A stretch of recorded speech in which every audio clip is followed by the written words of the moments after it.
வணக்கங்கள். இப்பிரபஞ்சத்திற்கும் எனது அருமை தாய் தந்தையருக்கும் என் உயிர் மேலான குருநாதர்கள் அனைவருக்கும் என் வணக்கத்தை தெரிவித்துக் கொண்டு இந்த நிகழ்ச்சி இன்னைக்கு போவோம். இன்னைக்கு உங்களெல்லாம் சந்திச்சு ரொம்ப நாள் ஆச்சு, சரிங்களா? ஸோ இப்போ அன்பர்கள் நிறைய பேர் நிறைய கேள்விகள் கேட்டிருக்கீங்க. இதில் நிறைய கொஸ்டின்ஸ் என்னன்னு பார்த்தீங்கன்னா, அடுத்து புரட்டாசி மாதம், சரிங்களா? இதில் முக்கியமாக பார்த்தீங்கன்னா நம்மளோட அன்பர்களுக்கு என்னோட நன்றியை தெரிவிச்சுக்கிறேன். என்னன்னு பார்த்தீங்கன்னா, கடந்த மாதம் நிறைய பேர் கால் பண்ணிட்டு நிறைய விஷயங்கள் நடந்தது அப்படின்னு சொல்லியிருந்தீங்க. இது ரொம்ப மகிழ்ச்சியாக இருந்தது. ஏன்னா உங்களோட ஆதரவு தான் எங்களுக்கும் கடவுள் எங்களுக்கு பரிபூர்ணமாக கொடுத்துருக்கிற அந்த விஷயங்களை உங்களால் கொடுக்க முடியுது உங்களுக்கு எல்லாருக்குமே. அதுக்காக உங்களுக்கு நன்றியை தெரிவிச்சுக்கிறேன். இன்னைக்கு என்ன பார்க்க போறோம் அப்படின்னு பார்த்தீங்கன்னா, புரட்டாசி மாதம், சரிங்களா? இப்போ வருகின்ற புரட்டாசி மாதம் எப்படி சிறப்பான விஷயம், ஏன் புரட்டாசி மாதம் ஒரு சிறப்பு அப்படின்றத பார்ப்போம். புரட்டாசின்னு பார்த்தீங்கன்னா பெருமாளின், சரிங்களா, பெருமாளின் அவதாரம் அப்படின்னு சொல்லுவாங்க. ஸோ பெருமாளுக்குரியவர் யாரும் பார்த்தீங்கன்னா புத பகவான் சொல்லுவாங்க. இந்த நவ கிரகத்தில் இந்த புத பகவான் பார்த்தீங்கன்னா பெருமாளுக்குரிய கிரகம் அப்படின்னு சொல்லுவோம். இந்த புத பகவானுக்குரிய வீடு பார்த்தீங்கன்னா கன்னி, சரிங்களா? அந்த கன்னி ராசியில் இந்த பிரபஞ்சம் இருக்கு பாருங்க, இந்த கிரகத்தின் அதிபதினு சொல்லுவாங்கல்ல சூரிய பகவான்.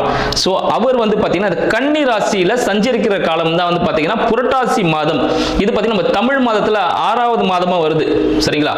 இந்த கன்னி ராசின்னு எடுத்துக்கிட்டீங்கன்னா காலபுருஷ தத்துவத்தில் 6வது வீடாவும் வருது. அப்ப 6ன்னா என்னங்க, சரிங்களா? 6ன்னு பார்த்தீங்கன்னா சுக்கிரனுக்குரியவர் அப்படின்னு சொல்லலாம். 6ன்னு பார்க்கும்போது அடுத்தது 6ஆம் வீடுனா ருண ரோக சத்ரு அப்படின்னு சொல்லுவாங்க. ஸோ அதற்கான ஒரு வீடுன்னு சொல்லலாம். அந்த இடத்துல சூரிய பகவான் வராரு. அப்ப என்ன ஆகும்? இன்னொரு விஷயம், 6ன்னா எல்லாருமே ருண ரோக சத்ருவோட முடிச்சிருவாங்க. வெற்றிக்கான விடமும் 6 தான், சரிங்களா? ஸோ வெற்றி யாருக்கு கிடைக்கும்? யார் ஒருத்தர் பயிற்சி முயற்சி செய்யறாரு அவருக்கு தான் வெற்றி கிடைக்கும்.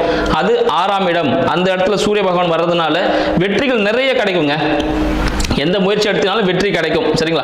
சரி, ஓகே. இந்த நேரத்தில் எதுக்கு நம்ம பெருமாளை வணங்குறோம் அப்படின்னு பார்த்தோம்னா சில விஷயங்கள் இருக்கு. ஸோ பெருமாள் அப்படின்னு பார்க்கும்போது பார்த்தீங்கன்னா அவர் வந்து திருவோணம் நட்சத்திரம், சரிங்களா? திருவோணம் நட்சத்திரத்தில் புரட்டாசி மாதம் திருவோணம் நட்சத்திரத்தில் திருப்பதியில் இருக்கிற வெங்கடேச பெருமாள் இருக்க பாருங்க, அவர் வந்து எல்லாருக்கும் காட்சி அளித்த தினம் வந்து புரட்டாசி மாதத்தில் தான் இருக்கு. அடுத்து வேற என்ன விசேஷம் அப்படின்னு பார்த்தோம்னா, புரட்டாசி சனிக்கிழமை எதனால ஒரு எல்லாருமே வழிபடுறாங்க அப்படின்ற விஷயத்தை பார்த்தீங்கன்னா, புரட்டாசி சனிக்கிழமையில நம்மளோட சனீஸ்வர பகவான், சரிங்களா? இப்ப 7 சனி நிறைய பேர் போயிட்டு இருக்கோம், அஷ்டம சனி போயிட்டு இருக்கோம், எல்லாருமே பயந்துட்டு இருப்பாங்க. இவங்க எல்லாமே புரட்டாசி மாதம் சனிக்கிழமையில தான், சரிங்களா, சனீஸ்வர பகவான் சனிக்கிழமையில தான் பிறந்தார். அதனாலே புரட்டாசி சனிக்கிழமை மிகவும் பிரசித்தி பெற்று இருக்கு அப்படின்னு சொல்லலாம். 10 அவதாரங்கள், நம்ம பகவானோட 10 அவதாரம் என்னன்னு பார்த்தோம்னா, முதலாவதாக பார்த்தீங்கன்னா மச்ச அவதாரம். மச்ச அவதாரம் மீன், சரிங்களா? கடல்ல வாழக்கூடிய மீன் போல. நம்மளோட புராணங்கள் எப்பயுமே பார்த்தீங்கன்னா அறிவியலோட சம்பந்தப்பட்டு இருக்கணும், சரிங்களா? அறிவியல் ஒத்துக்கக்கூடியதா ஒரு விஷயமா இருக்கும், அறிவியல் ஏற்றுக்கக்கூடிய ஒரு விஷயமா இருந்தால் தான் எல்லாரும் உலக மக்களை ஏற்றுப்பாங்க. இதை தான் நம்மளோட பகவான் தெரிவிச்சிருக்காரு நம்மளுக்கு வந்து பார்த்தீங்கன்னா. மச்ச அவதாரம் மீன் வடிவில் எடுத்திருந்தார். 2வது அவதாரம் பார்த்தீங்கன்னா கூர்மா அவதாரம், சரிங்களா? கூர்மா அவதாரம் உங்களுக்கே தெரியும், சரிங்களா? நிலத்திலும் நீரிலும் வாழக்கூடியது அப்படின்னு சொல்லுவாங்க. ஸோ ஆமை வடிவில் எடுத்திருந்தார். 3வது வராகி அவதாரம், சரிங்களா? காட்டுல வாழக்கூடிய ஒரு மிருகமாக, நம்ம வளர்ச்சி பாருங்க எப்படி இருக்குன்ட்டு. அடுத்தது காட்டுல வர ஒரு மிருகமாக வளர்ந்திருக்கார். 4வது நரசிம்ம அவதாரம், எல்லாருக்குமே தெரிஞ்சது, எல்லாரும் வழிபட்டு இருக்கோம். நரசிம்ம அவதாரம் பிரகலாதனுக்காக எங்க ஒரு பக்தன் அவனுக்காக வந்து அவன் நம்மளுக்கு தவம் இருந்து நம்ம ஒரு பிறப்பை எடுத்து அவன் தவம் இருக்கிறதுனால நம்மளுடைய வணங்குறதுனால, சரிங்களா, ஒரு பக்தனுக்கு பகவான் வந்து அருள் பாலிக்கணும், சரிங்களா? அப்ப நம்ம என்ன பண்ற, நரசிம்மர் இன்கேஸ் நான் ஒரு குழந்தையா பிறந்து வந்து ஒரு மாநிலனா வந்து ஒரு வளர்ச்சி அடைந்த வாலிபனா இருந்து அவனுக்கு உதவுனா எங்க இத்தனை காலம் வீணாயிடுமோன்றதுக்காக உடனே தூண்ல இருந்து பிளந்துட்டு அந்த கணமே அவருக்கு வந்து உதவி செய்யறார். அப்போ பகவானுக்கு எவ்வளவு பெரிய மனசு பாருங்க. ஸோ இந்த அவதாரம் பார்த்தீங்கன்னா நரசிம்ம அவதாரம் 4வது அவதாரம்.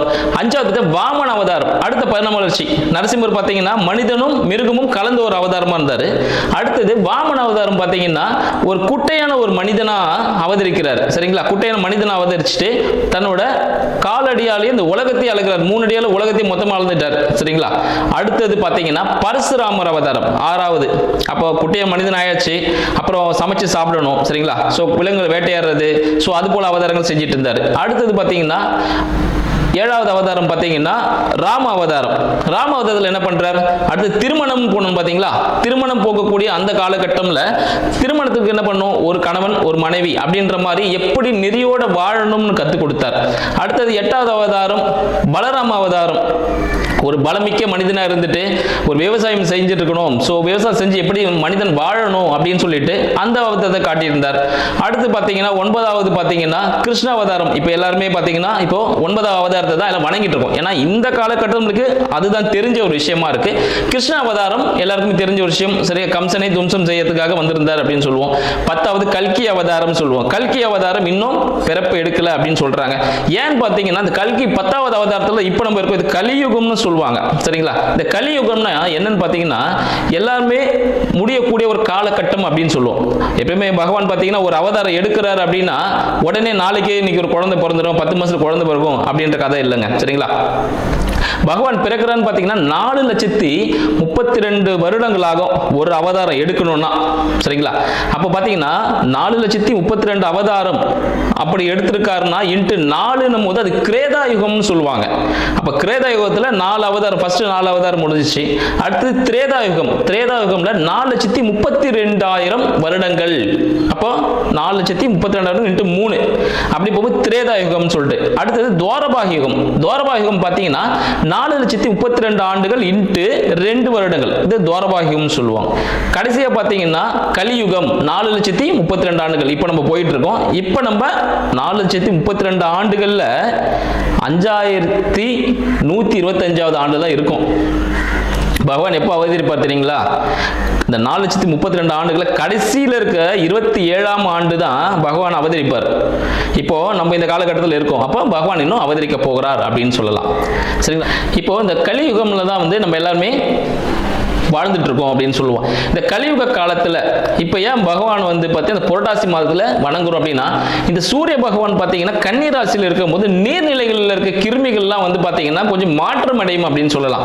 அதாவது நீர் சுத்தமாகும்னு சொல்லலாம். இதனால நம்ம வீட்லயே எல்லா பொருட்களும் சமைச்சு சாப்பிடணும். சரிங்களா, இந்த விஷயங்கள். மேலும் இந்த புரட்டாசி மாதத்துல பார்த்தீங்கன்னா சனீஸ்வர பகவான் இந்த சனிக்கிழமையில நம்ம பெருமாளை வணங்குறதுனால சனீஸ்வரனால வரக்கூடிய அனைத்து துன்பங்களும் நீங்கக்கூடியது. சரிங்களா, அந்த விஷயங்கள்லாம் இருக்கு.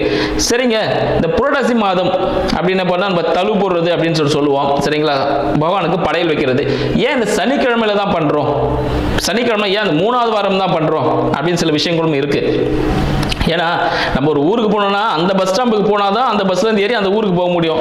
நம்ம இப்போ கன்னியாகுமரி போறதுக்கு நம்ம காஷ்மீர்ல போய் உட்காந்துட்டு வேற ஏதோ பஸ் பிடிச்சி பஞ்சாப் வழியா போயிட்டு எப்படி சுத்திட்டு போறதுக்கும் போகலாம். பட் அதுக்கான காலக்கெடு முடிஞ்சிடும். நம்ம எந்த காரியமா போறோமோ அந்த செயல் முடிஞ்சிடும். அதனால நேரத்துக்கு போகணுன்றதுக்காக இப்போ ஒவ்வொருத்தருக்கும் முதல் வாரம் அப்படின்னு எடுத்துக்கு பார்த்தீங்கன்னா முதல் வாரம் தேவர்களுக்காக நம்ம பகவான் பார்த்தீங்கன்னா கொடுத்துருக்காரு முதல் வாரத்தில். ஏன்னா ஒரு ஸ்டெப் படி ஸ்டெப் தான் வரணும் சீனியாரிட்டி படியா. ஸோ அப்படி பார்த்தீங்கன்னா முதல் வாரம் தேவர்களுக்காக கொடுத்துருக்கிறார். தேவர்கள் முதல் சனிக்கிழமையில பகவானுக்கு அவர் பிரம்மோற்சவம். சரிங்களா, திருப்பதி பார்த்தீங்கன்னா பிரம்மோற்சவம் நடக்கும் இந்த காலகட்டத்தில். இப்போ பார்த்தீங்கன்னா பிரம்மனே பெருமாளுக்கு உற்சவம் பண்ணி அவரோட விஸ்வரூப தரிசனம் பார்ப்பாராம். சரிங்களா, அதனால பிரம்மோற்சவம் எப்போ நடக்கும் பார்த்தீங்கன்னா முதல் வாரம். சரிங்களா, அப்போ ஸ்டார்ட் ஆயிடும். 2ஆம் வாரம் யாருக்கு அப்படின்னு பார்த்தீங்கன்னா தேவர்களுக்கு. சரிங்களா, அடுத்த கீழே இருக்க தேவர்களுக்கு 2ஆம் வாரம் கொடுத்துருக்காங்க. 3ஆம் வாரம் நம்மளால மனிதர்களுக்காக, 4ஆம் வாரம் நம்மளுக்கு அடுத்த நிலையில் இருக்கிற ஜீவராசிகளுக்காக அப்படின்னு சொல்லுவோம். சரிங்களா, இப்போ இந்த விஷயங்கள்லாம் போயிட்டு இருக்கும்போது என்ன ஆகுது பார்த்தீங்கன்னா இந்த 3வது வாரம் மிக சிறப்பானதாக மனிதர்கள் ஆகிய நம்ம பகவானை வீட்டுக்கு அழைக்கும் போது நிறைய விஷயங்கள் பண்றோம். அந்த காலத்துலலாம் பார்த்தீங்கன்னா அந்த காலம்ல ஒரு 20 வருஷத்துக்கு முன்னாடி அப்படின்னு பார்த்தோம்னா சின்ன குழந்தைகளுக்கு பகவான் மாதிரி வேஷம் போட்டு கையில் ஒரு பாத்திரத்தை கொடுத்து வீடுகளில் அரிசியை பிக்ஷையாக வாங்கி, சரிங்களா, அதில் பொங்கல் எல்லாம் செஞ்சு பகவானுக்கு படைச்சிட்டு அந்த ஒரு பழக்கம்லாம் இருந்துச்சு. இப்போ நிறைய விஷயங்கள் எல்லாம் மாறுறதுனால எல்லாருமே அந்த விஷயத்தை மாறிக்கிட்டோம், எல்லாருமே அப்டேட் பண்ணிக்கிட்டோம். பட் இதெல்லாம் பழங்காலமாக தொடர்றதுனால நம்ம குழந்தைகளுக்கு நம்ம பெரியவங்க மூலியமா அதை சொல்லிக் கொடுக்க வேண்டியது நம்மளோட ஒரு கடமைங்க. இல்லைன்னா நிறைய விஷயங்கள் மறைஞ்சிரும். சரிங்களா, அந்த விஷயங்கள்லாம் இருக்கு. இப்போ 3வது வாரம் நம்ம எல்லாருமே பகவானை தரிசிக்க போறோம். பகவானை ஆக்சுவலி எல்லா வாரமும் நம்ம பகவானை கும்பிடுவோம். பட் 3ஆம் வாரம் செய்யும்போது இன்னும் சிறப்பான விஷயங்கள் நம்மளுக்கு கிடைக்கும். அன்னைக்கு என்னெல்லாம் செய்யலாம்? அன்னைக்கு மறக்காம புளியோதரை, சக்கரை பொங்கல், பால் பாயாசம். சரிங்களா, இது 3ம் முக்கியமான விஷயம். அடுத்து மெதுவடை கண்டிப்பா செய்யுங்க. அதில் வெங்காயம் சேர்க்கக்கூடாது, ஆனியன் சேர்க்காம நீங்க அந்த விஷயத்தை பண்ணுங்க. சரி, எப்போ நீங்க பகவானை வணங்கலாம் அப்படின்னு பார்த்தீங்கன்னா 3ஆம் வாரம் சனிக்கிழமை காலையில 10:50 11:30. சரிங்களா, இல்லை நிறைய பேர் சொல்லுவாங்க, ஐயா நான் வந்து அசதியாக தூங்கிட்டேன், இல்லை எனக்கு நான் வந்து பேஷண்ட் வாட்டவர் நான் மெடிசன் போட்டுட்ருக்கேன் அப்படின்னா ஒன்றும் பிரச்சனை இல்லைங்க. ஒரு 12:30 மணிலேருந்து 1:30 மணிக்குள்ள சரிங்களா பகவானை நீங்கள் வழிபடலாம். பகவானை வழிபட்டு முடிச்சுட்டு சரிங்களா பெரியோர் காலில் விழுந்து ஆசீர்வாதம் வாங்கணும். அதே போல் அங்கே வச்ச பிரசாதம் எல்லாமே பார்த்தீங்கன்னா நம்ம சாப்பிட்டு முடிச்சுட்டு மற்றவங்களுக்கு அதை கொடுத்து அதை காலி பண்ணு, வேஸ்ட் ஆக்கி குப்பையில் எதுவும் போட வேண்டாம் சரிங்களா. இந்த விஷயத்தை கொஞ்சம் கரெக்டாக ஃபாலோ பண்ணோம்னா நமக்கு நிறைய விஷயங்கள் நடந்திருக்கும். இப்போ நீங்கள் எல்லாமே தெரிஞ்சிட்டு இருப்பீங்க இந்த பகவான் பார்த்தீங்கன்னா எதனால புரட்டாசி மாதத்துக்கு இவ்வளவு சிறப்பு இருக்கு அப்படின்னு சொல்லிட்டு எல்லாருக்கும் தெரிஞ்சிருக்கும். இப்போ உங்களோட ராசி பலன்களை பார்ப்போம். ஒவ்வொருத்தருக்கும் புரட்டாசி மாதம் என்ன விதமான ராசிகளை பலன்களை அளிக்கப் போகிறது அப்படின்ற விஷயத்தை நம்ம பார்க்கலாம். கேட்டை நட்சத்திர நண்பர்கள், கேட்டை நட்சத்திர நண்பர்களுக்கு அடியேன் வணக்கம். கேட்டை நட்சத்திரம் புதனின் நட்சத்திரம். புதன் நாளே பெருமாள் தான் சரிங்களா. கரெக்டாக புரட்டாசி மாதம் புதன்கிழமை தான் ஸ்டார்ட் ஆகுது. ஏகாதசியில் கிருஷ்ண ஏகாதசி அன்னைக்கு எல்லாமே உங்களுக்கு சாதகமாகவே இருக்குங்க சரிங்களா. கேட்டை நட்சத்திர நண்பர்களுக்கு 8க்கும் 11க்கும் அதிபதி, மறைமுக வெற்றி, மாபெரும் வெற்றி அப்படின்னு சொல்லலாம் சரிங்களா. மறைமுக வெற்றி, மறைமுக வருமானம், மறைமுக தொடர்பு சரிங்களா. மறைமுக தொடர்பு ஏதாவது இருந்துச்சுன்னா அதை பார்த்து வச்சுக்கோங்க. அதனால் சில சங்கடங்கள் ஏற்படக்கூடிய ஒரு மாதமாக இந்த மாதம் கேட்டை நட்சத்திர நண்பர்களுக்கு இருக்குன்னு சொல்லலாம். மறைமுக வருமானம் கிடைக்கக்கூடியது சரிங்களா. எப்பயோ நீங்க ஒரு அமௌண்ட் இன்வெஸ்ட் பண்ணிருப்பீங்க, ஒரு லேண்டில் இன்வெஸ்ட் பண்ணி ஒரு 10 லட்ச ரூபாய் இன்வெஸ்ட் பண்ணிருப்பீங்க, இல்லை ஒரு 1 லட்ச ரூபாய் இன்வெஸ்ட் பண்ணிருப்பீங்க வச்சுங்களேன். இந்த மாதம் அதோட மதிப்பு 10 மடங்காக உயர்ந்திருக்கும். மிகப்பெரிய ஒரு லாபம் கிடைக்கக்கூடிய மாதமாக இந்த மாதம் உங்களுக்கு திகழுது அப்படின்னு சொல்லலாம். அடுத்து பார்த்தீங்கன்னா உங்களுக்கு தொழில் சார்ந்த விஷயங்கள் சிறிய ஒரு அழுத்தத்தை கொடுக்கும். தொழில் மாற்றம் நடைபெறுவதற்கான வாய்ப்புகள் உண்டு. இருக்கிற தொழிலில் என்ன வேலை செய்யுங்க அந்த வேலை அப்படியே செய்யுங்க, புதுசாக எதுவும் செய்ய வேண்டாம் சரிங்களா. புதுசாக செய்ய போகிற சொல்லிட்டு வேற விஷயத்தில் போய் மாட்டிக்காதீங்க.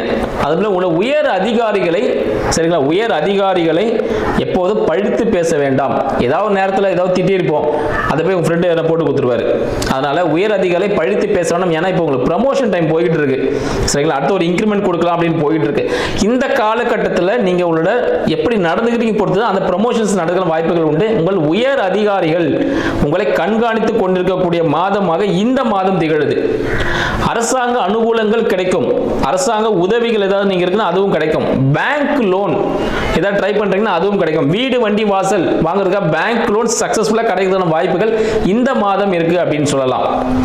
அடுத்து பார்த்தீங்கன்னா உங்களோட வண்டி வியாபாரங்கள் சரிங்களா, ஏதாவது 2 வீலர் கார் சேல்ஸ் பண்றீங்களா, உங்களுக்கு இந்த மாதம் சேல்ஸ் ரொம்ப சூப்பரா நடக்கும். அதுக்கான வாய்ப்புகள் நிறைய இருக்கு. ஸோ அந்த சேல்ஸ் நல்லா போகக்கூடிய ஒரு மாதமாக இந்த மாதம் விளங்குது. சர்வீஸ் ரிலேட்டடான விஷயங்கள் ஏதாவது செஞ்சீங்கன்னா அது உங்களுக்கு சக்சஸ்ஃபுல்லாகவே கொடுக்கும் அப்படின்னு சொல்லலாம். இந்த மாதம் மிக அருமையாக அமைந்திருக்குன்னு சொல்லிட்டு உங்களுக்கு வாழ்த்துக்களை தெரிவித்துக் கொள்கிறேன்.